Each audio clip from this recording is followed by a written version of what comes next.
বিকেলে চায়ের সাথে ক্রিস্পি কিছু খেতে মন চাইলে মাত্র 2টি আলু আর ময়দা দিয়েই বানিয়ে নিন খুবই মজার একটি নাস্তা রেসিপি। আজকে আমি খুবই সহজভাবে মাত্র 2টি আলু দিয়ে আর ময়দা দিয়ে খুবই মজার একটি স্ন্যাক্স রেসিপি তৈরি করে দেখাবো। এই স্ন্যাক্সটা ছোট থেকে বড় সবাই কিন্তু খুবই পছন্দ করে খাবে। হ্যালো এভরিওয়ান, আসসালামু আলাইকুম। সবাই কেমন আছেন? আশা করি সবাই আল্লাহর রহমতে সুস্থ আছেন, ভালো আছেন। আলহামদুলিল্লাহ, আমরাও আল্লাহর অশেষ রহমতে ভালো আছি। আলু দিয়ে এই স্ন্যাক্সটা তৈরি করার জন্য প্রথমেই আমি এখানে অফ ক্যামেরা 2টি আলু সিদ্ধ করে এভাবে ব্লেন্ডারে ব্লেন্ড করে নিয়েছি, মানে একদমই মিহি পেস্ট করে নিলাম। এখন আমি এটাকে জাল করে নিব। এখানে আমি স্বাদ অনুযায়ী লবণ দিয়ে দিয়েছি, দিয়ে আলুর সাথে কিছুটা পানি মিক্স করে এটাকে জাল করে নিব। একটা চামচের সাহায্যে নেড়ে ছেড়ে দিচ্ছি যাতে তলাতে লেগে না যায়। যখন দেখবেন আলুর মিশ্রণটাতে বলক চলে আসছে তখনই আমি এখানে 2 কাপ পরিমাণ ময়দা ইউজ করব। চাইলে এখানে চালের গুঁড়া অথবা আটা দিয়েও এই স্ন্যাক্সটা তৈরি করে নিতে পারবেন। এখানে আমি 2 কাপ পরিমাণ ময়দা দিয়ে সফট একটা ডো তৈরি করে নিব।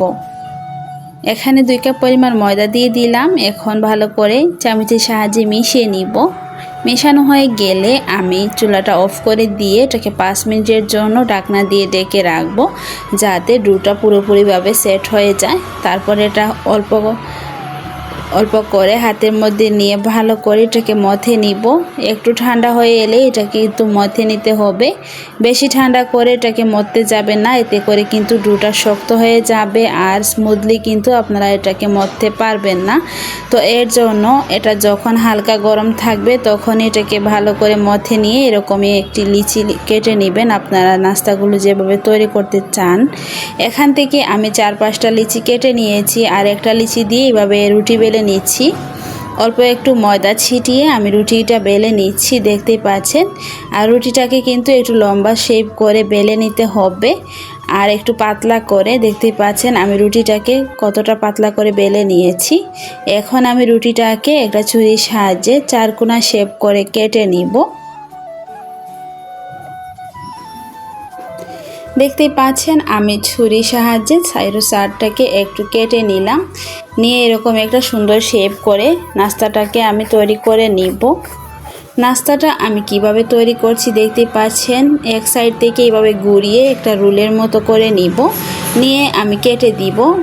আপনারা চাইলে এই নাস্তাগুলোকে এইভাবে বানিয়ে এরকম লম্বা করে রাখতে পারেন। আমি এটাকে কেটে নিব। এই নাস্তাগুলোকে আমি ছোট করে তৈরি করে নিব, আপনারা চাইলে এরকমই রাখতে পারবেন। আর এই নাস্তাটা বানিয়ে চাইলে চিনি শিরার মধ্যে দিয়েও খেতে পারবেন, এতে কিন্তু নাস্তাটা আরও বেশি ইয়াম্মি লাগবে। আমি এটাকে চিনি শিরা ছাড়াই কিন্তু তৈরি করে নিব।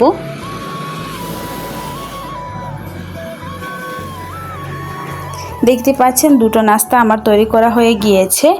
এখন আমি একটা কলমের সাহায্যে এটাকে গোল করে নিব, দেখতেই পাচ্ছেন।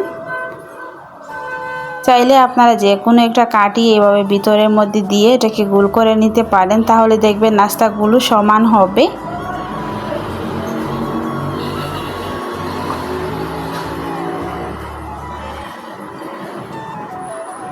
দেখতেই পাচ্ছেন আমি কিভাবে নাস্তাগুলো তৈরি করে নিচ্ছি। প্লিজ আপনারা স্ক্রিনে দেখে বুঝে নিতে পারবেন।